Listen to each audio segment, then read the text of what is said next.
Wireless LAN Professionals Podcast, episode 106. Wireless LAN Professionals is a place to educate, inform, encourage, and entertain those involved in wireless LANs. This Wireless LAN Professionals podcast is an audio manifestation of these goals. Our host is a wireless LAN veteran, consultant, designer, and teacher, Keith Parsons. And now, the podcast for wireless LAN professionals by wireless LAN professionals. Well, in today's episode, we have a chance to cover the new WLAN Pros website. Also had an opportunity while I was in Cleveland to talk with Gary Berzack and do a little reminiscing about some old-time stories about when Wi-Fi was back in the day, as well as a interview with Francois Verge on his path and how he became a CWNT. Enjoy the show. And now, let's jump into our main session. Well, today's podcast is with talking about the new Wireless LAN Professionals website with Matthew Castile. Matthew, how are you? I'm doing really well. How are you, Keith? Good. Glad to have you join us. Let's talk about your baby here. Yes. A couple months ago, I tasked you with coming up with a new front end to the WLAN Pros website. Yep.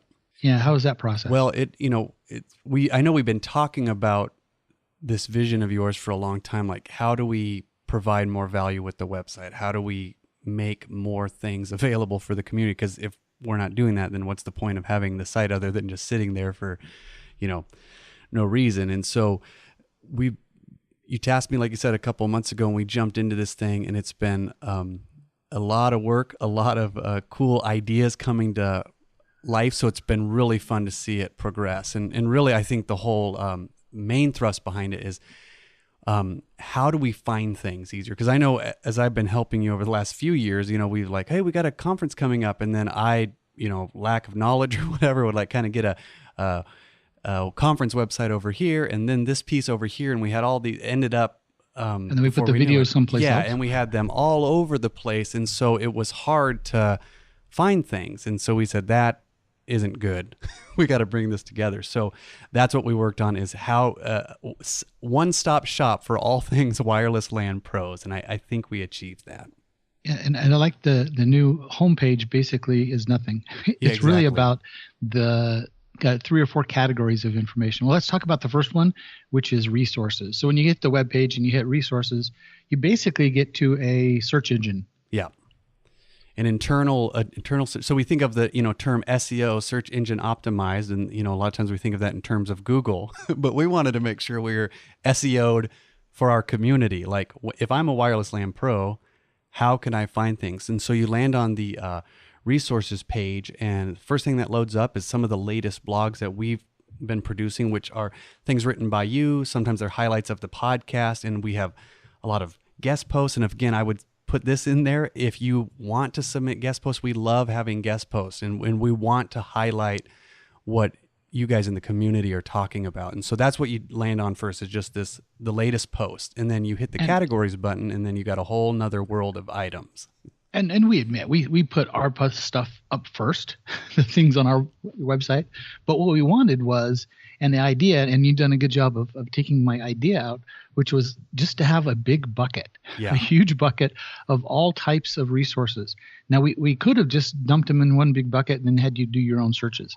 But instead, they're also categorized. So what fits in these categories here? Let's just walk through it. Blog roll. What goes in blog so the blog roll is the idea of, I remember you telling me this a long time ago. It's like, there's blog rolls, but I'd love to have something more. What can you do more with a blog roll? And that might have even been kind of the start, the seed for this whole new website idea, is how can you offer more and more information other than just a list? A list is nice, but this way in the blog roll, it's people who are blogging within our community, and we want to be able to have a place that you can stop and see who's blogging, what they're doing. And so you kind of have these tiles, and then you can learn more and jump into one of the blog posts. Like, if someone has a post, you go in there and you hit the learn more button, and it tells you a little bit about them. It has a link to their Twitter profile. And then if their RSS permits, not everyone's RSS cooperates, but if their RSS permits, you can actually see their latest feed of what's actually, recent on their own blog posts. So pretty cool. So if someone has a blog and it's not on our blog roll, Matthew at wirelesslandprofessionals.com, Yep. work with him and we can get yours added as well. And there's even a little button that takes you to the email and it says, let us know if there's something missing. And that's, that's the blog roll we want to include you. But if you see other resources, and of course we'll get into those other resources as well. But that's what this point of the site is for the community, about the community. So definitely. So some of the other categories, certifications, downloads, laminated cards, these are basically things that I've been carrying around as my personal resources. Exactly. And I figured if I used them sometime, maybe somebody else would want them. So we put them all in one big resource bucket. We also included now all the videos. So how did you take the videos from where they used to be on Vimeo? We had a couple different approaches. One, there was a Vimeo, and then we said, well, we probably should have them on YouTube as well. So then we replicated Vimeo and got it on YouTube. So now they live in both places there. So if you happen to have accounts there, you can find them there. But then we took all of them, embedded them, and put them in this category. So when you go down to videos, there's a little parentheses video library, and then you can actually go year by year, location by location, and see all the videos listed there, and which is pretty cool. So now if you're looking for that, where's that? What was that presentation back in Austin? And you can find out what was spoken there, or you can even in the search area type in, if you're looking for that presentation that Devin did, you can type in Devin's name and it'll bring up, all the things that Devin is connected with, which is pretty cool as well. So, and then we've got, we got put in Devin and found out a couple of different things there. Yeah. So, lots of different categories to choose from.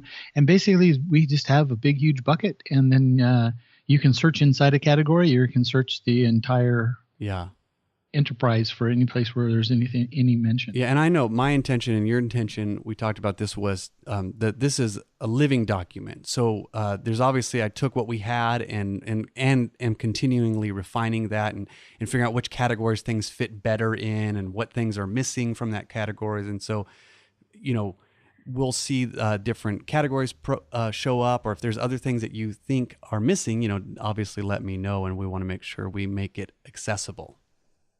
So resource tab, that's where most of the stuff is sitting. Yeah, that's really kind of the heartbeat behind We the whole then site. had a problem in the past. We admit. We had a separate website for every conference we ever put on. Yeah, so in fact, sometimes a couple. Yeah, and that was causing great confusion. And it was like the speed of, okay, we got another conference and we need to, replicate this, and so probably lack of maybe learning. I think part of that way. was in the beginning we didn't think it was going to work. Exactly. We hoped it worked, and so we just made a website for that one, and then went, oh no, we can do it again. And so then we made a wanted website for the next registration one. to fit, and so people were going all different places, and so we have remedied that. And now, if you're looking for conferences, again, you only have to go to one place. If you're looking for videos, if you're looking for conference information to register, it's just WLANpros.com. You come here and you can do it all. And so on the conferences, what we're going to try to do is have obviously when you hover on conferences, a drop-down tab comes, and then there is what is the WLPC. And so that's just kind of the general information as the public learns more. Or if you want to share with your supervisors or tell someone about the conference, we have that page designed that it's just the general information about all of them. And then you can drop into the next upcoming specific conferences that has the details of where, when, how much, and it lets you know, depending where that conference is in the timeline, when actual registration will be open and all those sorts of things. So right now, as we're recording this, the EU conference in Lisbon has a register now on it because we were accepting registrations. But the Phoenix one, which is next February, we have a date, we have a location.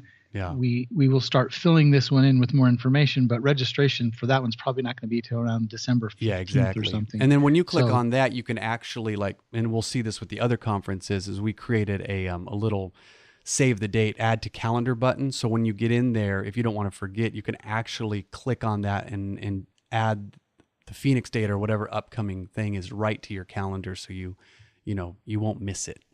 Well, we'll have to put in here as soon as we lock on the dates, Bangkok and Sydney for 2018. Exactly. Good. And so those will be listed. And now that we have these categories, we have WLBC Latin America, EU, US will probably just have those ones always up, and then they'll begin to, you can just see when the next one is as soon as we have dates or at least some general information on them. So good. So that's the next tab of conference. The next one over is yes. a new thing we came up with, and this one cool. has been my idea for 2 years. Matthew, we got to do something like this. And I heard that, and we were always thinking about how we can pull this off. And then with the new site, it was like, well, this is the perfect merger for this. A great way to kick it off. So let's talk about lending library. You built a nice infographic about it. So how does a lending library work? Well, first you research, you go through the lending library. We have a list of items right here on this one page. It's real simple, single page architecture here. You can go through and you just look through and look for an item that you want to play with, test. So I guess before I say that, Keith, the idea behind the lending library is to provide people an opportunity that maybe don't normally have access to a bunch of different gear or can't just spend the money, but they want to get test time in, they want to get lab time in. Correct? Yeah. I mean, for the last 15 years, I've been asking at conferences, and how did you learn? And almost everyone said, well, I have this home lab. Yeah. But getting a home lab with enterprise gear can be expensive. Yeah. And so, but we do have a lot of leftover gear that we've used in both here and with others who have donated it. Yeah. And figured, why not share with others? So this is a way we've figured out finally of how to share. So you go through the list, you look through, you just do a visual check. We've got pictures here, and you say, "Ooh, I've always wanted to play with this AP or this whatever," and you just check it out, and then you request the item, and I'll get this alert as the chief librarian, and I'll package that up for you. You actually, it's free to rent the items. We just ask that you cover shipping, which provides shipping to and from. So you'll end up getting a return label as well. And we just want to get the item into your hands. And then it's not, that's cool in and of itself, but we do have a little bit of a selfish ambition behind it. And we want to know what you learn about playing with that. We, kind of the cost to pay is that you record your process of what you're doing and come up with a little blog post so we can then share that information with others. What did you learn about using this AP? What ideas or tests did you go through in your quote unquote home lab? and we can begin to build that library as well. So you could check out an item later that's been checked out by maybe a few other people, and you can kind of see what other people have done and maybe compare your results with theirs. And so we envision, as this grows and continues to be used more and more, is that we start having this backlog of items that people have, done tests with. And so we're pretty excited about that. And we included USB sticks in the kits so that you can save any pictures you do, or if it's a piece of hardware and you need to download an updated piece of firmware, save the firmware. Again, this is an idea to build the community so that when you're done, you pass it to the next person takes what you learned and then can add on some more. Plus, if it just ends up being kind of a cool little, if there's a product, it just becomes a cool product review. So if you're like thinking about getting a particular AP or a particular piece of equipment, you can actually see what someone did with it. And, Keith, one of your big mantras you're always talking about encouraging the professional is write. Get published or write blog posts. Here's a simple way where you can actually get some equipment, write up a blog post, and we will publish it as a blog post. And then, it's another way to also not just practice your home lab time, but writing up and coming up with ideas and sharing that information with the community. So, and for people who don't like to write, too bad. You know what I did? If you do write and you don't like what you wrote, we will gladly, get with Matthew and we'll do a podcast interview with you if you like to talk more than write. But strongly encourage more writing. Absolutely. And we even did add something on here I think was pretty cool. I don't see it on the webpage now, but I've seen some other people who've checked them out. There's a little library card. Yes. Tell us about the library card. So what we thought is like in the throes of a library idea, lending library, we actually got the good old-fashioned library cards with a little envelope it slides in, and at the top of the card it'll say the product and then the name of the person who checked it out. And so when you get an item, if someone else has checked it out, eventually we're hoping that there's all these names you can kind of see on there. And I will say the library cards always say the due date, and I just kind of put the date that you checked it out so we have this reference of when it was checked out, who checked it out, and then again, it's just kind of one of those fun ways to build the community and see who else has played with these items, and so that was the idea behind that. So how many items do we have currently in I think it's the like library? 67 or something like that, somewhere around there. And I just got emails from a few other people that are wanting to add more items in there. It looks like we might be getting some antennas and other things that you can play with. So I imagine that I'll have my hands full as this gets out there more and more. So let's talk about why. I mean, as soon as this launched, some international people are like, "How come we can't do it?" Well, Yeah. what's the reason? Well, it's an unfortunate practical reason, and that has to do with the international requirements for shipping and customs. It would be cost prohibitive to do kind of the thing where we're going out and it just send it out. Just a big hassle with customs. We're not opposed to it, and if we can come up with a solution, we'll definitely try. But that was the reason behind this, and we of course wanted to test out, see how it works, and this was the easiest way to get into it right away. We ended up deciding to put that U.S. only for the time being. And what kind of postal service are you using? It's USPS. It's like the pre-weighted boxes. So it's just you throw it in the box. It's the same price. It goes out. Makes it a lot simpler and easier. So yeah. So fixed cost. Again, it's free to check anything out, just like at a library. The only difference is, unlike a library, you can't come to it. Well, I guess you probably could come to it if you live in Phoenix. You're in the Mesa, Phoenix yeah, so if you area, want to go to the site in Phoenix, talk to Matthew, and we'll have you even come and visit the library if you like. Tours. But for most people, it's got to be shipped, and thus we just have the cost is to cover the shipping to and from. Yeah, exactly.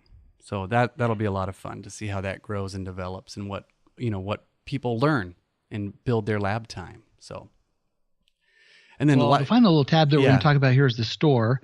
And the idea for the Wireless LAN Professional Store is basically the stuff that we came up with to help individuals who do this for a living have their tools. So survey trays, USB cases, the kind of things that we would use on a normal basis, all of the stickers and patches that we put together for the conference. So we're not trying to replace Amazon or anyone else, but just to have a simple, easy place for you to go to order things. Yeah, exactly. I mean, we created the tray, and I know you and Franc put a lot of work into the cases and the trays as something we want to serve the community with, and so obviously people want to know, where can I get one? And so now this is the official place, and you don't have to go to another website. It's all in the same place. So it's all in the same place. Not that the stores where we make any money, but it was just an easy place to put all the pieces that do it together. It'd be pretty tough to make a living off of selling stuff off a little store. We should sell like access points and thousands of them or something. I don't have time for that. Last thoughts about the new website. What would you like to see happen as it moves forward? Definitely people interacting with it, pushing buttons. We try our best to make sure everything's working, and that was a big important thing. I know to you, just we don't want to put out something that's goofy or not working, and so if you see something that was missed by myself and the team, definitely let me know. I've got little about page, contact page. It's just matthew@wlanpros.com. If you have any questions about it, if you're interested in getting a guest post, or you want to make sure that you're on the Twitter roll, definitely let us know. We just started with what we had, and the assumption was it was going to grow and develop into something that could be really usable. And then, of course, if there's just ideas of things that we didn't even include, maybe you have an idea, let me know, and we can definitely think about it and see if it makes sense for what we're doing here. But mostly, we want to see people. And if you are an owner of any kind of content, podcasts, white papers, we'll gladly put them on there. Yeah, we want companies to have their white papers here if they want,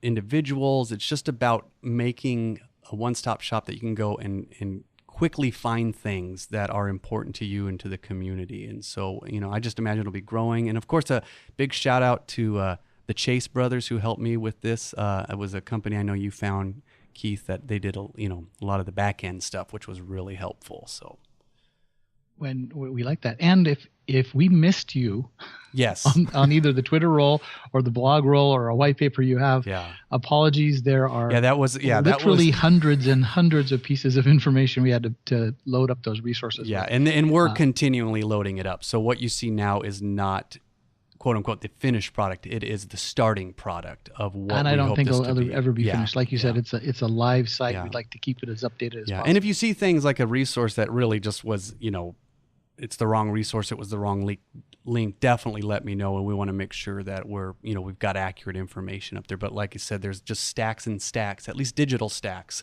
of information on there. So we definitely want to keep working at it and just make this the best site that we can. So I think we're on our way. Matthew, for sure. Thanks for your time. Absolutely, and thanks Keith. for all of the effort putting in this new webpage. Appreciate it myself. So wonderful. Thanks. All right. Thanks, Keith. Bye. Divergent Dynamics with Devin Akin. Today we're going to talk about 2.4 gigahertz channels. There are 13 2.4 gigahertz channels. Here in the US, we can use only 11 of them, numbered 1 through 11. Only 3 of those are considered non-overlapping, 1, 6, and 11. We see all the time where systems are configured to use any and all of the 11 channels. Don't do it. Use 1, 6, and 11 only, and if those 3 are saturated, then avoid using 2.4 gigahertz channels altogether. You won't help yourself or others by using channels other than 1, 6, and 11. Don't think that just because you can do something that you should. If you see 4-channel plans such as 1, 4, 7, and 11, or any iteration thereof in the configuration interface of a management system or controller, just laugh to yourself and move on. Using overlapping channels will give you adjacent channel interference, ACI, and that will greatly impact your user experience due to errors and retransmissions. Don't allow RRM to use any channels other than 1, 6, or 11 either. Lastly, use only 20 megahertz wide channels in 2.4 gigahertz. And if your system has the 40 megahertz intolerant configuration option, then I would consider enabling that in your system. Thank you. WLAN interview. Well, we're here still in Cleveland. We did another interview with Eric Mooley of 7 Signal, and we happen to be at 7 Signal's customer event. And I'm with Gary Berzack. Gary, how are you? Doing well. You have a not New York accent, but you live in New York. How did that happen? Well, I came to college in the United States and decided to stay from Brooklyn with my Brooklyn accent. That's such a Brooklyn accent. Yeah, and your college was where? Tulane. Tulane. So this is a Brooklyn / New Orleans accent. I'm from London, and I've been able to keep my accent for how many years now? For how many years? All my life. No, I'm. Oh, yes, that's good. How many years have you lived in the U.S.? About 20. Okay, and you still have an accent. Very good. Yeah, you must have to work at that. So anyway, we're here, and I've known Gary for many, many years. He's been involved in Wi-Fi longer than I've been involved in Wi-Fi, and I thought it'd be good to get together and talk about some old history, some things. And you'd mentioned something just this morning I thought it'd be a fun thing to start with. Where did the little Wi-Fi, I call it the boing, boing, boing, the little chevrons, symbol, right. yeah, chevrons. That actually sounds official. Where'd that come from? I was told when they first appeared, which was when you were pre-802.11, probably 97, Aranet and Telzon put those in. And there were 5, I think. Chevrons. 5 actually little chevrons. I think there were 5. I think you can Google this and you'll see that there's a history of these. And they were mimicked from the cell coverage. And I think it's AT&T when they started to roll it out, Boingo AT&T, that it became more codified. It was used also in advertising when you went to a store or a location that would say Wi-Fi is here. The idea was just to have those as the emblem on the doors. And it's been around a very long time. And so have you. So you run a company called eTribeca. Certainly. Obviously out of New York. Yes. And for people who are not from New York, what does Tribeca mean? Well, that's a good question. That means triangle below canal. So there's a bottom right-hand corner just before where the World Trade Center is. is this little area, and as real estate brokers love to do, they want to name an area and tell you you're great, you're up and coming in that area. And we started there, I think it's 94, 95, and we called it part of the name there. And the reason we called it that way is because you can't copyright it. You can't copyright a name of a place. Trademark it, excuse me. So you put the E in front than you could? It makes it more difficult for people to trademark and then take your trademark. Oh, good. That's correct. So what's eTribeca do? We're known for Wi-Fi infrastructure building, architecture, and survey work around the country. We've been building that boutique capability around Layer 1, which is networking as well. We support customers and partners so that it tends to be an also. It's amazing to me how Wi-Fi is the transport, but it's less than 10 or 15% of people's time is spent on what it's supposed to do or how it does. And we are there to supplement that effort as customers need across the family of products 1, 2, 3, 4. So that's Cisco, Aruba, Aerohive, Ruckus, Meraki. And you support all of those? We do. Good. How about on the other side? That's the RF side. When you get a little slightly up the stack a little bit, you get into authentication. And so what kind of authentication?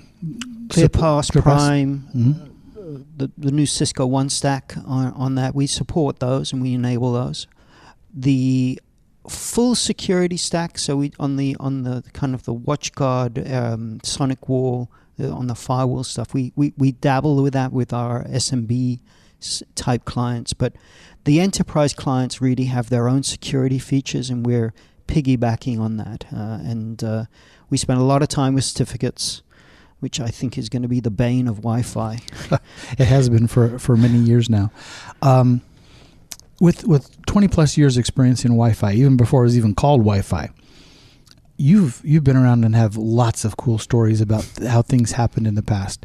Just pick one from something, say, I don't know, 15, 20 years ago, pre-2000, just a story of that you remember of. Ooh, I got a good one for you. Get a phone call just after Aeronet is sold to Cisco, like the month after, and I get a phone call from the CIO saying, would you mind doing something for Bill Gates? And I said, well, I'm not sure what it is. He said, we don't know either, but could you take a couple of your engineers and go up to Vermont? Vermont. Not Bellevue. Correct. Okay. So without knowing really what the scope of work was, they shipped us he said, I'm shipping you a case of everything that we've got left on access points, bridges, etc., and you get to keep it, but can you run up that? So we ran a mini truck, and we go up to Vermont, and we found out that what we're doing is X Games, which is the ESPN winter sports games. This was like when X Games was brand new. It was the first or second year. I think it was the second year. The first year was kind of a trial, nobody really there, but the second year was at Mount Snow. And you're going to like this one, Keith. That we arrive and we're told, can you make Wi-Fi work up the mountain while the event's going on? And they hand me like 14 VIP passes to wear on my neck, and we've got to go over there. And we go, great, we can do this. How long do we have? He said, you only have 4 to 6 hours. So I said, you want us to Wi-Fi up the mountain so you can do what? Video and take pictures, download them to Windows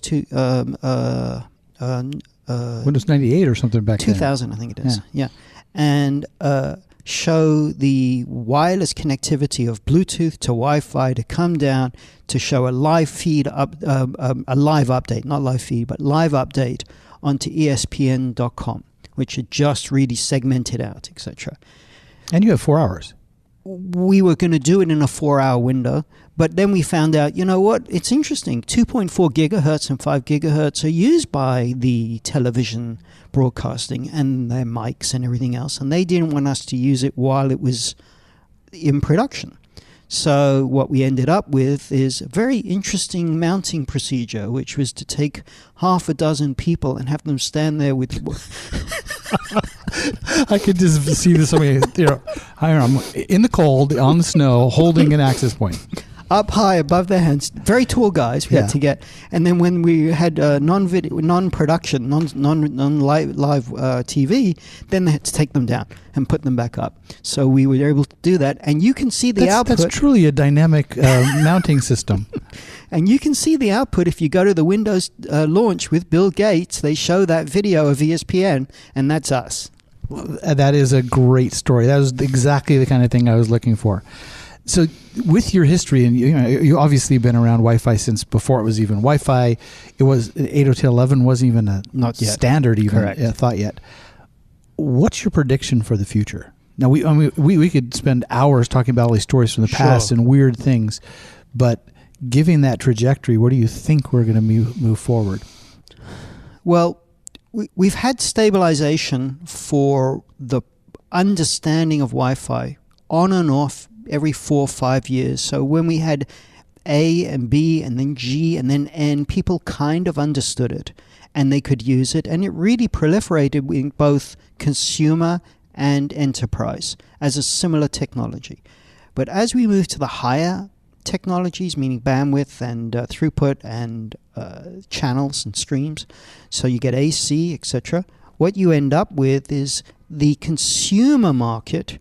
It's just kind of like 25 years ago when you had faster capability on your modems and stuff like that. But the consumer market are getting more feature rich on the protocols that are available than necessarily the enterprise feel that they can economically justify. And we know as an industry that that's something that they have other benefits. It's a highway system, faster on, faster off, etc.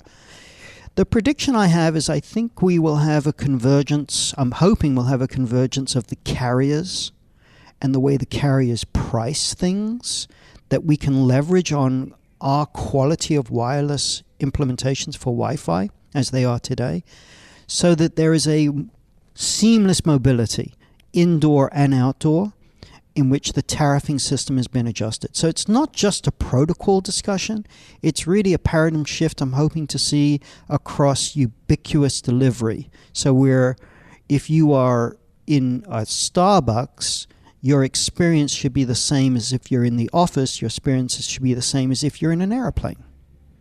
Or a taxi. That's a very political solution. I think technically we have a way to get around it, but the tariffing and the carriers must be involved in that scenario. And I don't know if it's the whole transition we went through, Wi-Fi offloading to not offloading. I was always confused when carriers said, we need to Wi-Fi offload because it's cheaper to lower our cost, but we're also sell MiFis, which is the anti-Wi-Fi offloading. Totally. And the conflict we have. And they do those simultaneously. Yes. It's a challenge. Carriers will... So I love this little West Wing piece that I saw once where they were telling the big three, NBC, etc., that they needed to carry the political speeches, etc., and they said, we don't want to. So, well, hold on. We gave you the airways. You have to. It's kind of the same thing with the carriers. We need to let them understand they don't own it. They rent it. But they pay a lot of money for that rent. They do, and I think we have to change the way. I'm hoping, this is a 20-year statement, I'm hoping we change the way we tariff some of these things for their usage. Well, if you just think from a spectrum standpoint, I'm a ham radio operator, and ham radio operators have lots of spectrum. And you can tune into some and not hear anything until if there's not a contest going on, that's an empty zone. And yet the carriers are paying billions for the little teeny slices. And then we have the whole chunk of unlicensed that they want really bad that has no tariff rules against it right now. I don't understand that. And they're not taking benefit of white space that's sitting there in what they gave up before and really benefiting that. White space is, I love the white space frequency, and it's available and it goes a long way, but it's just not a Wi-Fi capable. I mean, for carriers, not for... for the carriers that's sitting out there for Wi-Fi, it's not there. Yes. Well, last question for you. What keeps you up at night? You have lots of customers who do Wi-Fi. What's the things that make you worried and make you stress? Doing more with less. It's, as I said, I think that wireless as a technology and for engineers, there are not many RF engineers that you can trust to go out there that you're going to have a consistent experience. So what keeps me up at night is when customers have gone out and then we have to come back and fix it, or we don't know the history of it. That's the beauty about 7 Signal, is that we have something we can look at. But that would be my number one, is where are we going? I'll say it this way, if you don't mind. It took a long way to get here. Wi-Fi has the potential to be broken by manufacturers because they need to differentiate themselves. And they're putting more and more complexity into their products, perceivably that it's making things easier for everybody. But usually it's a half a dozen customers that are requesting something, particularly from the Cisco world, etc. It gets embedded in there, and then everybody else has to see if they can take benefit of it. Well, thank you, Gary. I lied. That wasn't the last question. I thought of a better one to finish up with. Obviously, in your career in Wi-Fi, you've worked with and had lots of employees and other people you've worked with. What's a recommendation you'd have for someone who's thinking about getting into Wi-Fi?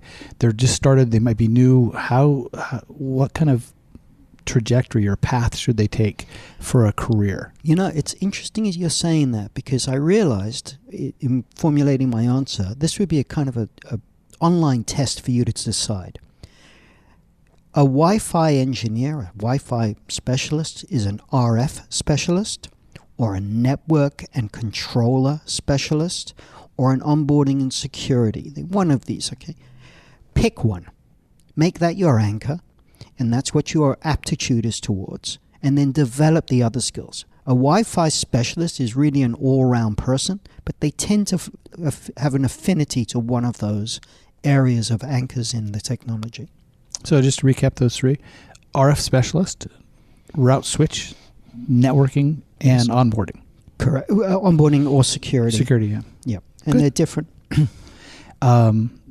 Yeah, and it'd be great to be good at all 3, but that's, as it is, your Wi-Fi plus any one of those is pretty difficult. Only you, Keith. Oh, I'm not even close to that. If someone wanted to get a hold of you, or are you on social media, how do they track you down? What's your website? I'm on LinkedIn. It's also etribeca.com, ETRIBECA.com. And those are the 2 best ways to get a hold of me. Well, thanks for your time. Appreciate it. Thank you. Thanks. Wireless LAN blog reviews with Glenn Cate. A closer look at some of our favorite Wi-Fi blogs and their authors.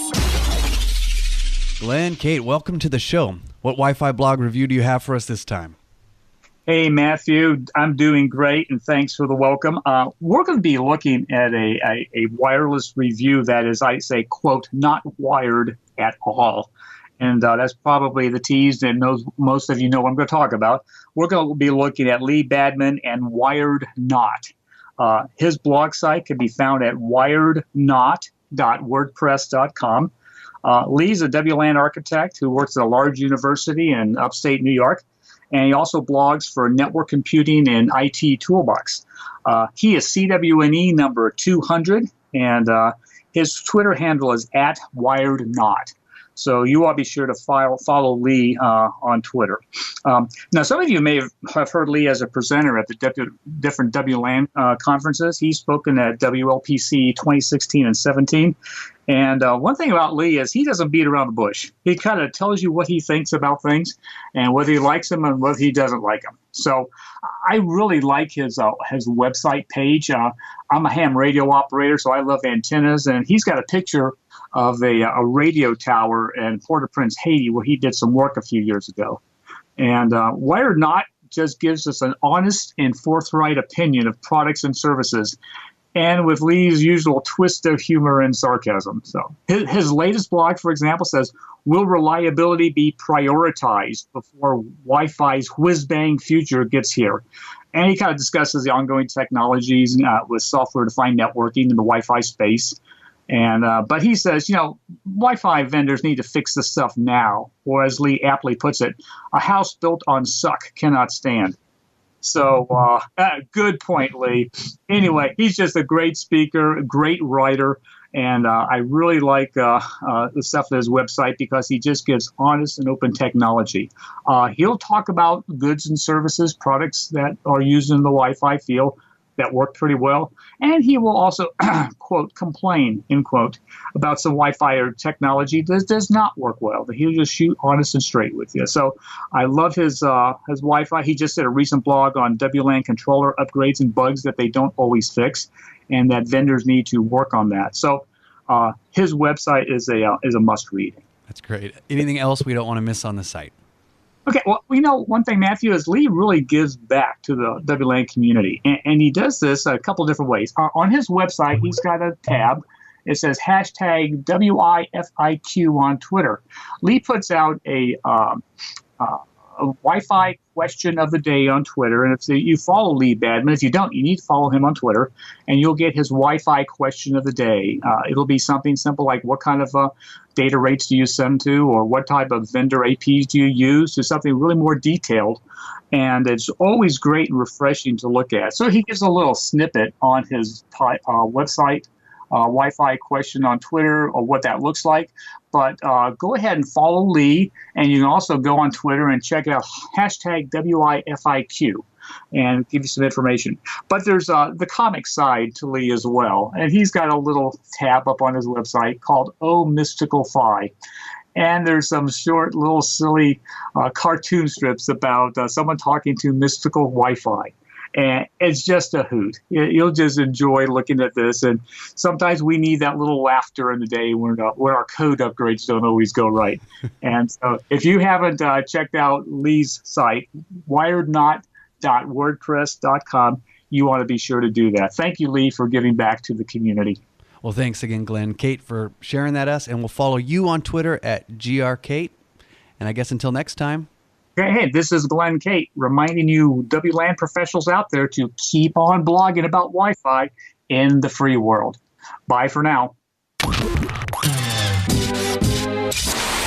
Tools Review, where we review software, hardware, gadgets, and toys of interest to wireless LAN professionals. Back again with Tools Review. This is Keith Parsons talking about some of the tools that I use.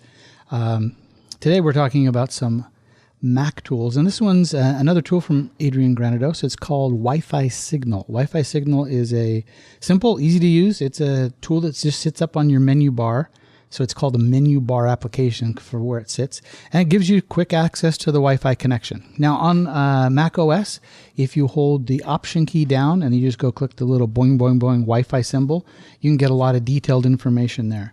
Let me do it while I'm sitting here.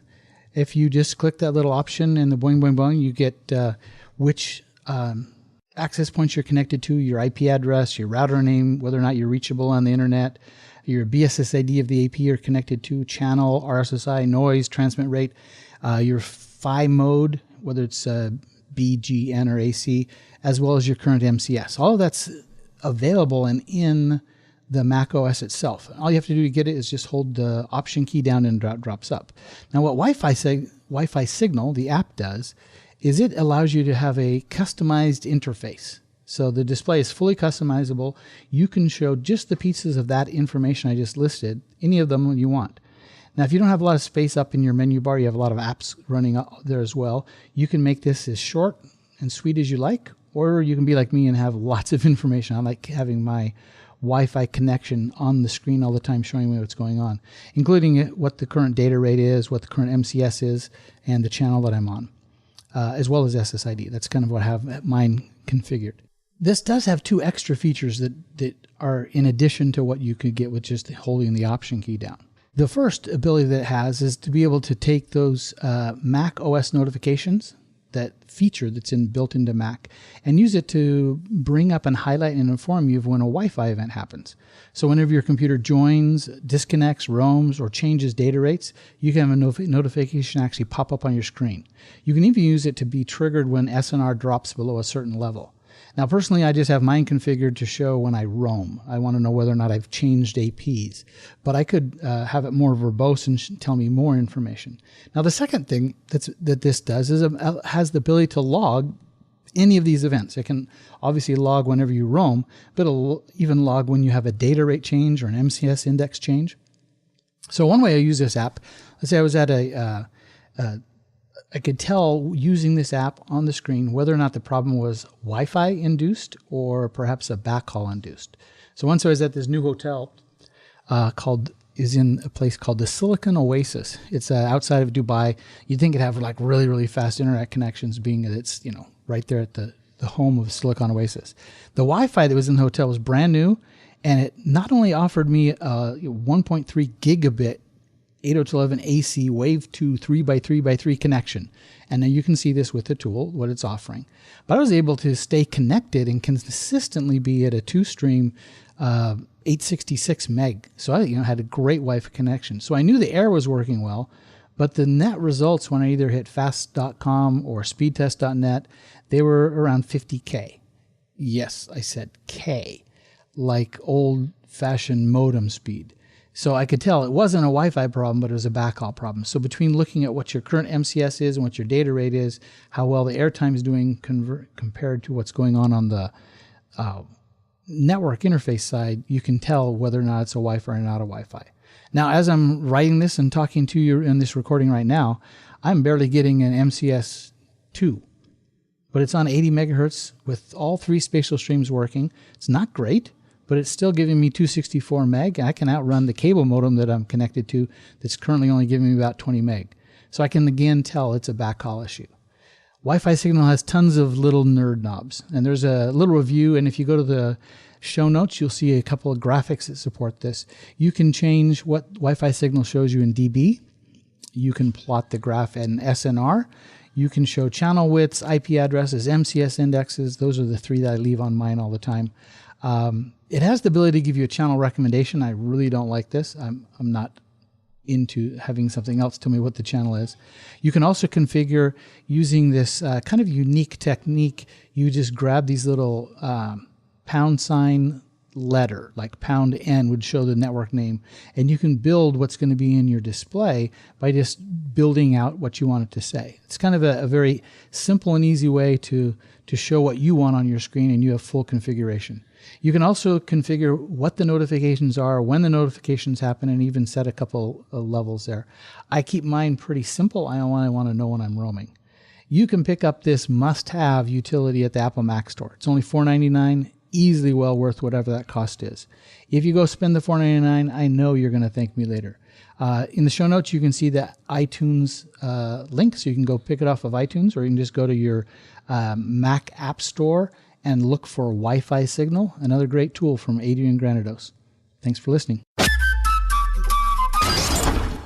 Well, I'm here in Oslo. I just finished up an Ekahau ECSE class, and one of the attendees as a train-the-trainer class, attending the class was Francois Verge. Francois, how do you do on that name?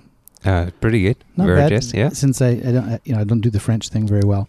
I'm glad you're here.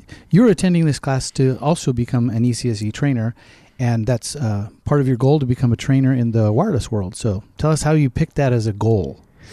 After a while, I noticed that I was learning a lot in Wi-Fi from, guys like you and all the people in the industry, reading blogs, reading the books, CWNT books. So I was like, I'm learning a lot. So maybe now it's time to share the knowledge and give a little bit back. There's a lot of way to give back to people, and teaching is one of them. And I actually had a couple of teaching experiences, and I liked it. So I was like, why not doing it with Wi-Fi as well? Because I love Wi-Fi, obviously. So. Well, what was your path to become certified, authorized, whatever you want to call it, as a trainer? So I did some network teaching for a community college where I live in London, Ontario. And it was for a master program. They called it Network and Security Architecture. And so I developed one class around network protocols, and I got to teach it as well. And then I was teaching 2 other classes that other teachers had developed for me. One was a firewall, and the other one was securing routers and switches.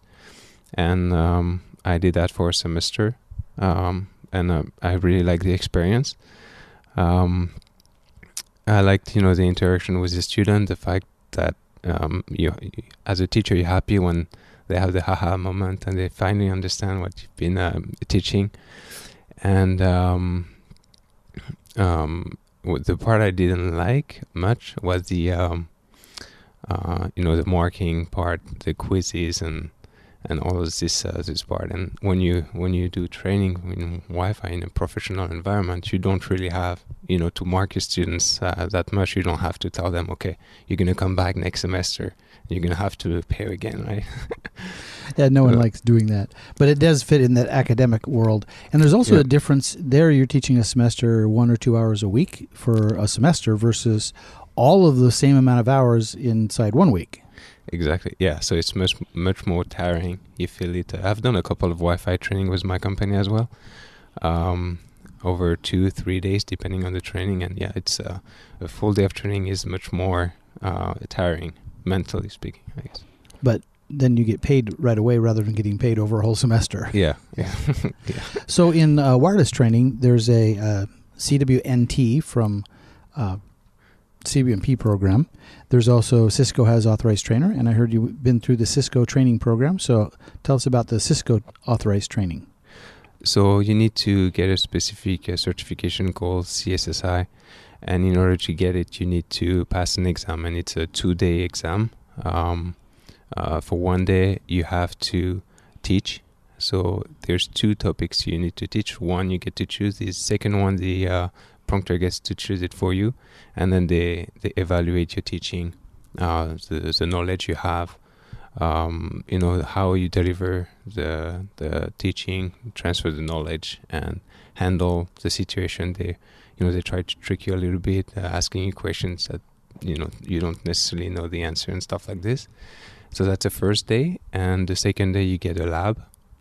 Where you have, it's a typical Cisco lab, so you have a lab environment, different switches, routers, and they ask you to configure or troubleshoot. And it's you need to study the CCNA in order to be able to handle the lab and the teaching. So it's around the CCNA, and that's pretty much it. And at the end of the second day, they tell you if you pass it or not. It reminds me, years ago when I first got started, I was a certified Novell instructor, and they had the same type of thing where you went to a class, you learned how to be an instructor, then you had to teach back in front of people and be evaluated. The CWNT program is a little different. They count you if you have a CCT plus, CTT plus from CompTIA, a technical trainer, or a CSSI like you have, or a Microsoft or a Novell trainer as a certificate, and then you pass all the CWNP tests at above 80%, then you get to become a CWNT. Well, great. So what are your plans in the future for training? Well, how I hope to do some more training for my customers as well if they need it. And then I have the Cisco, training certification, so hopefully I get to teach some Cisco classes. And I also have the CWNT from CWNP, so if I get to teach that as well. So you're ready to go out and hit the road and do lots of teaching in Wi-Fi. We like that. Also, people might notice your name, and you're on another podcast, Clear to Send podcast. How did you get involved with Roel on that? So I've been following his podcast since the beginning. It started in 2015. And then at one point in the process, I contacted him and I just told him, if you want, I can help you to get to come up with subjects or prepare the episode. And then he's like, yeah, that's a great idea, and why don't you come on the show and talk about the subject with me? So we did that a couple of times, and then at the end of 2016 he asked me to officially be a co-host with him, and I said, yeah, why not? And then since then we've been working together on the podcast, and I've done some. When I was at the university, I was handling the sports section of the local radio. We had like a web radio for the university, so I've always enjoyed doing some radio work, so I like it, so that's why I do it. Works, and you have a voice for radio. Well done. Sounds very good. Well, thank you very much for this. And one of the reasons I want to interview for this podcast is from the community standpoint. You and Roel are shining examples that if you want to get involved in the community, just get involved. Yeah. He started a podcast from nothing, and now what are you guys on, 70 something? Yeah. We recorded 77 this morning, actually. So, yeah. So for anyone out there who wants to get involved in the community, there's lots of ways. You can make your own podcast. You have your blog. What's your blog again? It's called semfionetworks.com/blog. So it's actually just the name of my company /blog. What I want to say about that is that sometimes people are afraid to share because, you might be wrong sometimes. You can't know everything. But it's actually a good way to find out if you're wrong or not. And then after that, you can just, okay, I was wrong one time. Now I know it. And you just improve yourself. So I like to say, if you're going to be wrong big. Yeah. and put it out there. I'm wrong a lot of the time. It's totally okay. Some people are afraid of taking exams. I've taken way too many exams. But to alleviate their stress in class when they're like, I don't want to pass the test. I personally have taken, easily a couple hundred exams and failed half of them. On balance, I fail half of the tests I ever take. Because I figured if you take a test and you pass it at 100%, you studied way too hard. So I shoot low, and then I miss, and then I up a little bit. But I also don't feel bad in failing. Failing is just a way to help you learn. Well, thanks for coming on and spending this time with us. So how would someone contact you if they want to track you down? They can find me on Twitter. It's my last name, Verge, and then my first name, Francois. So Verge Francois. Sounds great. And your blog again? semfionetworks.com/blog. And finally, your podcast. clear2send.net. Very good. Thanks for your time. Thank you, Keith. Wireless LAN terminology. Do you know what this word means? VSWR, or voltage standing wave ratio.